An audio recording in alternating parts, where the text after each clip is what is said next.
What's up, YouTube? Welcome back to another exciting personal finance video where I'm talking gold and silver, all sorts of good stuff. If you guys are into personal finance, investing, wealth building, please like the video, subscribe to my channel, and check out my website, My Road to Wealth and Freedom. I just published my net worth and passive income report, so check that out. The link to the website will be down in the description. Also, quick disclaimer, I am not a financial advisor, so please consult a financial professional before making any investment decisions or following, pursuing, or doing any of the strategies that I discuss on this channel. Okay, guys, today is August the 20th, 2021, and it's been a crazy week. Gold got smashed about a week, almost 2 weeks ago, actually, on the Sunday night. It's since recovered quite nicely. Silver is still down. Last I saw, it was trading right around the $23 mark.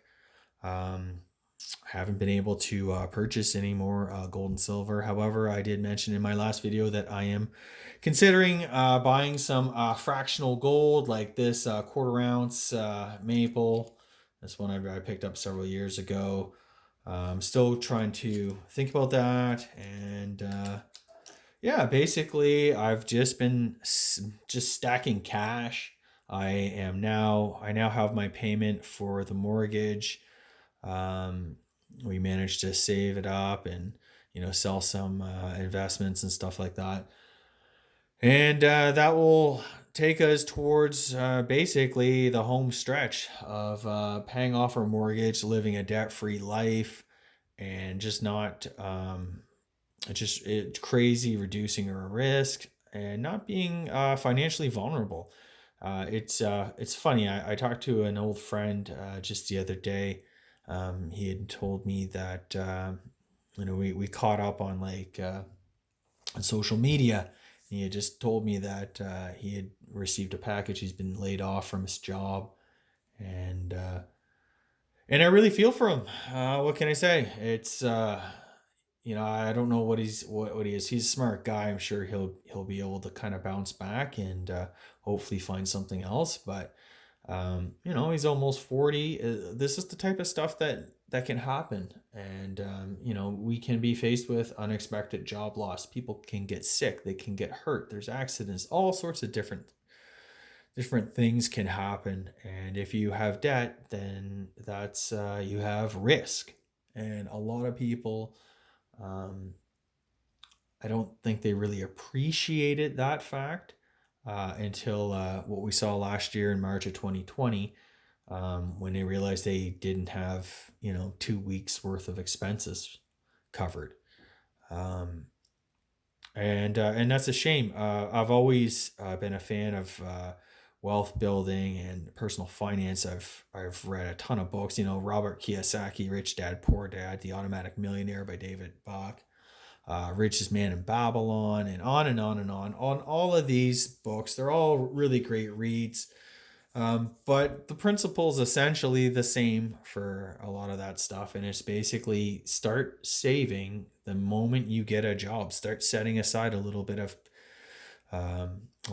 your take home pay. You can have that in a savings account. Even Dave Ramsey goes on all about this all the time. If you ever watch his shows, nobody has any amount of savings. They don't. Very few people actually take that money and invest. Um, and it's just a shame. This is the type of stuff. I think we're headed for a rocky financial future. Um, and basically, are we going to see major deflation? I watched an interview the other night with, or maybe it was just last night, with Jeremy Grantham. And he was saying that, the bond market's in a bubble, the housing market worldwide is in a bubble. And so are stocks. U.S. stocks in particular, but many other countries as well are in these, major asset bubbles. And he used the Japanese example. I guess Japan in the 80s, they were on a tear. Their stock market was at crazy highs. Everybody knows that story. Their property market was also at a crazy high. And so they had two major bubbles in that economy, and they blew up. And to this day, neither have ever regained their former glory. So, I mean, let that be a lesson to you. Canada, New Zealand, Australia, um, among others. Of course, there's probably like Hong Kong, Japan, Singapore, certain European places, certain areas in the United States, London, England, and that they're just at insane levels uh, for housing prices. It's just astronomical. I don't know how anybody can afford it. Speaking to that point, I recently came across an article that said, and this is a Canadian article discussing. It was I don't know if they were talking about homeowners in Ontario where prices are absolutely insane. And the average detached home is probably about a million. It's at least $1 million in the GTA. Um, that's the Greater Toronto area. Um, and even fanning out from the GTA, you're getting $1 million homes everywhere. The Greater Vancouver area, it's just absolutely insane as well. Um, but it was talking about unclear if it was 30% of Canadian homeowners or 30% of people living in Ontario who purchased a home. They're house poor. They have no money for anything other than their bills, house payment, groceries, that type of thing. They're not investing. They don't have a savings. They don't have a rainy day plan. They don't have anything, and they are so screwed if interest rates ever go up. Keeping in mind, I just saw an ad for a variable rate mortgage, which is adjustable rate, 1.3% or something like that. Like, mortgage rates are at record lows. You can definitely get a 5-year fixed. I think it's around sub three now, 2.5, sub three, maybe even lower than that. And I mean, what are these people going to do when interest rates go up 1% or something like that, 100 basis points? Don't tell me that they're going to be underwater and they'll be on that treadmill. The monthly expenses just kind of overtake them. That's a horrible situation to be in. I never wanted to be in that situation.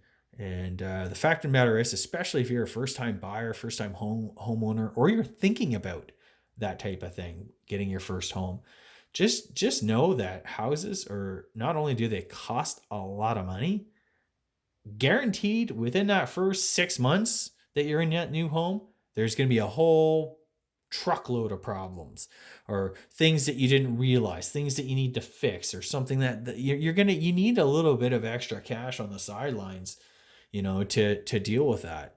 Um, that's happened to me twice. I mean, the first year I had my home, the furnace went, and it was a $500. I don't know if they replaced a motor or whatever it was, a $500.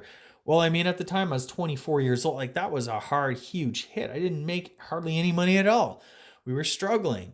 Something as simple as a $500 repair, all like, was really really hard to stomach and struggle, and we had to adjust our budget and do all these crazy things, like, um yeah. So I just want to say that, if you're thinking about getting into a home, you're a young first time buyer, you just be aware. There's a lot of crap that comes with home ownership. There's repairs and expenses and stuff like that. I'm not saying it's not worth it long term. I'm just saying, like, the price you pay um, will determine how comfortable you live the rest of your life. I mean, it's just insane, these housing prices.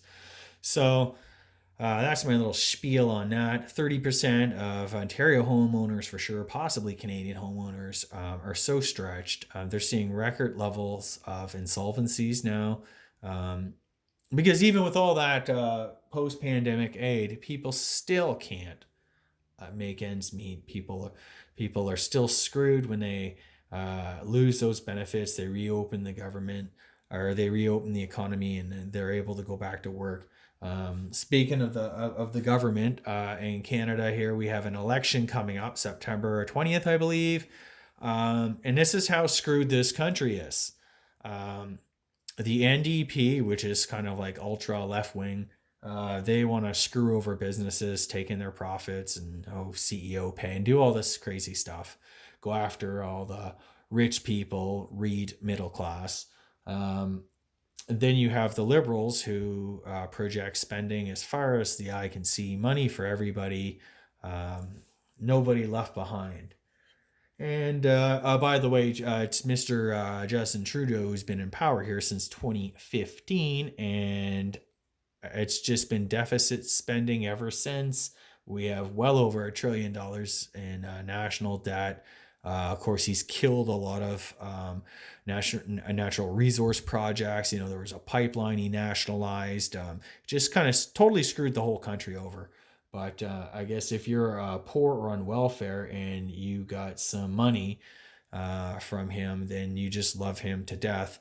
Um, but ultimately, as we've been seeing, free money comes with a huge cost. It comes with taxation, it comes with less working opportunities, and it can come with high inflation. So we'll see how that goes. And then conservatives, which are supposed to be the party of kind of fiscal prudence and stability and all that stuff, their promise is to what is it? Balance the budget and not have any budget deficits within 10 years. So I don't know. Is it gonna Canada? Is it gonna be 20 years of deficit spending? Yeah, yeah. Okay. So basically, no party is worth voting for. No one is being realistic, and I don't even think these politicians really truly understand the gravity of the situation, understand really what the true problems are. It's all just buy votes, buy votes, buy votes. While the whole country goes down the toilet. I mean, this is a story that can be played the world over in Australia and in Great Britain and the United States. It's just politicians, you know, whether they're center, right, left, they're all the same. Ultimately, they're reckless spenders and they can't get anything under control, and they kind of don't even understand the fundamental issues in the economy, which is really really sad. Um, because it ends up being the people who bear the brunt of these stupid mistakes and pay a high cost. So anyway, moving on, I just wanted to mention that yeah, I've been thinking more and more. You know, I've been saving up, trying to get out of debt, trying to pay this house off. I really think the best way forward for my family is to be debt free, have some cash savings, own some precious metals as a hedge against inflation and protection of our, standard of living. And I also want to kind of rebuild my family's passive income. You know, I've sold a lot of my prized dividend stocks in the past 8 months, I guess 6 months, something like that, 6 or 8 months. And I'd like to start slowly rebuilding that, but definitely not at these price levels. I don't care what anybody says. Inflation, stocks don't go through the roof. I think we're headed, like Jeremy Grantham was sort of alluding to, for a major crisis. And in that crisis, um, I don't want to have any debt. Life is a lot easier if you're debt free and you have some cash, some precious metals, and some investments, that type of thing. And I think that's the best way forward. You know, the whole world is in this huge debt trap or debt problem, and and I like to visualize it as, the debt problem is a coin, and there's two sides to that coin. Heads, it's crazy high inflation or hyperinflation. Tails, it's disinflation or deflation. And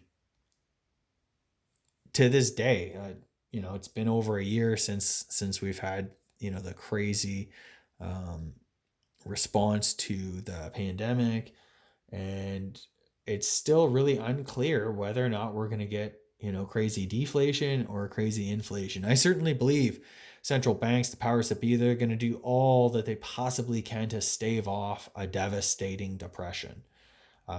Will they print money to infinity and, hyperinflate and stuff like that? That could happen, but ultimately the end result is the destruction of society if we hyperinflate or deflate. Um, it still takes you to the same thing, because ultimately it's the result of the same problem, which is too much debt. So, and I guess, you can try to, I'm seeing more and more things about people wanting to like invest in crypto, like Bitcoin and Ether, thinking that, hey, I can like flee the US or Canada or Western Europe or Australia or whatever and just go wherever I need to go. But honestly, like that's not really that practical. I mean, I know my own situation. We have family here. I have a young family. Like, how likely is it for me just to walk away from our life, our friends, our home, and go to, I don't know, Guatemala or El Salvador or something like that? Like, those places are that much better to be in. You know what I mean? I just don't buy it. I think like I think you got to kind of play the hand you're dealt, deal the cards that you got, and I still think crypto is just another avenue of speculation. Um, so I don't know. Maybe my views will slowly change, but I'm not convinced. I'm just trying to do the tried and true things to, protect myself financially, my family, and anybody I talk to, I tell them the same thing. Try to get out of debt. Try to, own some physical wealth in the form of gold, preferably silver also, and just don't get sucked into these bubbles, these huge asset bubbles, because sooner or later they burst. And yeah, you might miss the next 10-20%, but on the way down it's a hell of a ride. And it's always the retail investor who's last to get out and the most screwed. And just think about what we saw in March 2020. The markets were falling so fast that if you wanted to get out, you really couldn't. All these trading houses, hedge funds, and that, they were selling in overnight markets. They have all sorts of ways to get out of the market that that the average person really doesn't. I mean, that's kind of the crux of the matter. So don't be the one caught holding the bag. And that same goes for the housing market. There's going to be the last person in the door when this thing goes down. And at the end of the day, debt is debt. And if you can't pay, or if you, have one of those job losses or whatever, I mean, you're not going to be in a great situation. You may not be able to sell, or, selling begets more selling, as we saw in the US in, 2007, and that things can kind of correct very, very quickly. And just in general, just what we saw last year in March 2020, like, these there's so much I guess like computer, AI, quants, all these different things in the market now that, the second the trend changes, these things drop like a rock. And it's very, very hard for, if you're working a 9 to 5 job, you can't be watching your investments all the live long day. And oftentimes you can't even really predict when it's all going to kind of come down. And already there's a lot of people kind of suspecting that when we see the opening bell on these markets, there's a lot of volume. The market always drops, and that's a sign that, big institutions are dumping all their shares and stuff. And then you see the market kind of drift up as the retail investor kind of slowly buys it back and supports the prices. Um, so there's a lot of stuff going on, and the deck can be sort of stacked against the average Joe retail investor. Definitely think the Robinhood crowd's going to get wiped out. And that's the thing. All it really takes is one bad experience for this whole grand experiment to go south. And we're in final innings of this bubble. You got all the retails investors. They're all in with all these free trading apps and stuff like that. Everyone's talking stocks. It's front page news. Um, just everything, like I said, everything seems so crazy right now. And of course a lot of that is just a function of record low interest rates, cheap money, and they're printing and giving away tons of money. I saw Mr. Biden has directed the education department um, to pay off 320 billion, or forgive 320 billion worth of student loans. I mean, like, what is the incentive? What are the consequences of people recklessly borrowing money to speculate in real estate and stocks and cryptos and stuff like that? You know, where there's no accountability. There's no um, what's the word I'm looking for? Um, I guess like accountability and that. You know, nobody is. It's no one's fault. You know, if you borrow a bunch of money and you lose it, yeah, it's oh hey, the government will bail you out, or it's just absolute insanity. One day this ends, and I don't think it's going to be a pretty sight. But I don't want to be too negative. You know, I'm trying to be, you know, as positive as I can. I'm just kind of really sad, I guess, that you know it's sort of come to this. If you're prudent, if you are a saver, if you don't overextend yourself, you know you're being punished right now in favor of the guys or gals who folks all call them, who go out on a limb and do all sorts of crazy reckless stuff. And unfortunately right now those are the people in control. And it leaves people like us kind of just sitting here waiting and just watching this slow moving train wreck.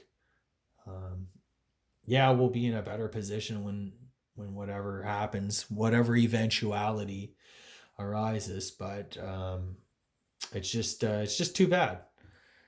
Wish things were a lot simpler, but I do think we're, in addition to this huge debt crisis and stuff, we're in a major shift. You know, technologically speaking, politically, internally, within a lot of these Western countries, democracies, and even in countries like China and Russia, internationally, you know, the old system is falling apart, and a new one is kind of sort of making its way, I guess. And you know, these are really uncertain times at so many different levels. You know, Ray Dalio talks about a lot of that stuff. Um, you know, yeah, the whole Thucydides trap with a rising power in the form of China challenging an existing power, and that. But it's more than that. There seems to be like, you know, the European Union is sort of slowly de-dollarizing, and you know, there's just new alliances forming. There's just so many different things happening, and it really feels like the speed of events is accelerating. Um, and there's just so much, like we're just daily bombarded with so many things, like, and of course like a lot of the mainstream media is really not covering any of this. But it's I've gone on long enough in this video. I'm not going to go into a rant about the mainstream media. But I guess, you know, we kind of know innately, you know that debt is bad to be avoided. It can screw you over big time. um, I just hope more people sort of wake up to that fact, and they start doing what's right for their finances, their family, and their communities. All right, guys, I've gone on long enough. Thanks so much for sticking with me. Please like the video, subscribe to my channel, check out my website, My Road to Wealth and Freedom.